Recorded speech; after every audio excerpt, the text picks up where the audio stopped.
گوشیش دیده نمیشه سپرش. ول کن سپر لعنت. شما سپر بیخیال شوی نگاه میکنید. اما این یک مسئله یه مقدار سرصدا و همه تو سالن هست.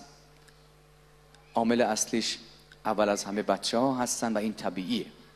شماها اگر جایی رفتید در یک مهمانی، در یک همایش، بچه بود و دیدید بچه سرصدا نمیکنه، باید در سلامت اون بچه شک کنی.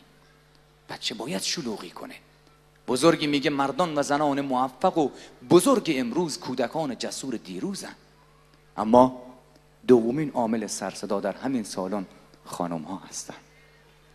به خاطر اینکه تحقیقات دانشمندان نشون داده خانم ها 2 برابر آقایون حرف میزنن. برای اینکه خانم ها هر حرفی رو باید 2 بار بزنن تا آقایون متوجه بشن. چقدر خانم ها خوشحال شدن.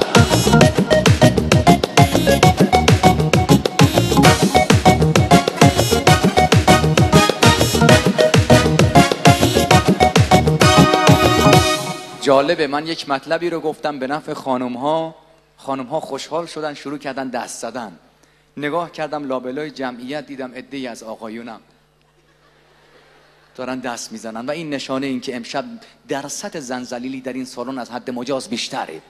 من تبریک میگم به آقایون. واقعا ما مردها موجودات بیچاره‌ای هستیم. آدم وقتی پسر دنیا میاد همون که بچه است ننه ذلیله. نوجوان میشه رفیق ذلیله، زن میگیره زن ذلیله، پیر میشه بچه ذلیله. بیچاره این مرد وقتی هم میمیره میگن ذلیل مرده. از بس بدبخت بیچاری.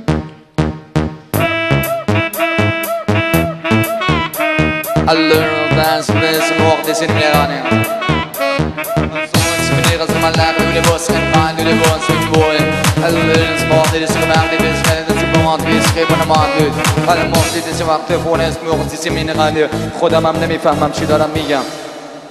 نه از اونجایی که من میدونستم همه شما به زبان فرانسوی مسلط هستین، گفتم یه مقدار فرانسوی براتون بخونم. دوستان، من خلاصه‌وار سبک‌های موسیقی رو خدمتتون معرفی میکنم و شما به من بگید که چه بخونم براتون. سبک‌های موسیقی شامل سنتی، کلاسیک، پاپ، جاز، راک، رپ. چی بخونم براتون؟ ماشاءالله همه رپی هن. به قیافه‌هاتون نمیخوره. خیلی با شخصیت‌تر به نظر میرسین.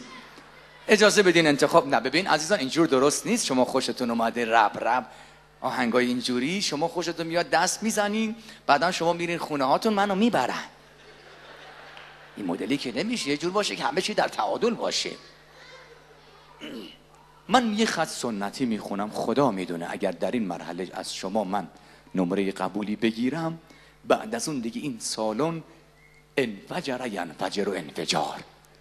به جون خودم دقت کنید. یه خط سنتی. من ترکش عشق و زاهد و ساغر نمی کنم.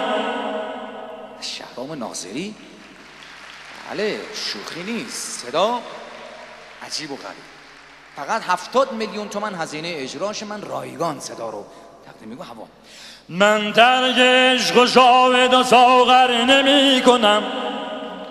100 بار توبه کردم و دیگر نمی کنم.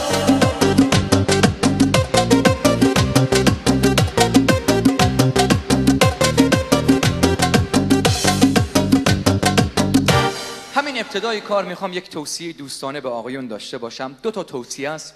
اولی از خودم، دومی رو من از شکسپیر تقدیمتون میکنم. آقایون حواستون رو خوب جمع کنید. خانم ها فقط در 2 صورت گریه میکنن. یکی زمانی که فریب خوردن و دیگری زمانی که میخوان فریب بدن. این از خودم. اما شکسپیر چی میگه؟ شکسپیر میگه که هر وقت که خانم شما گریه میکنه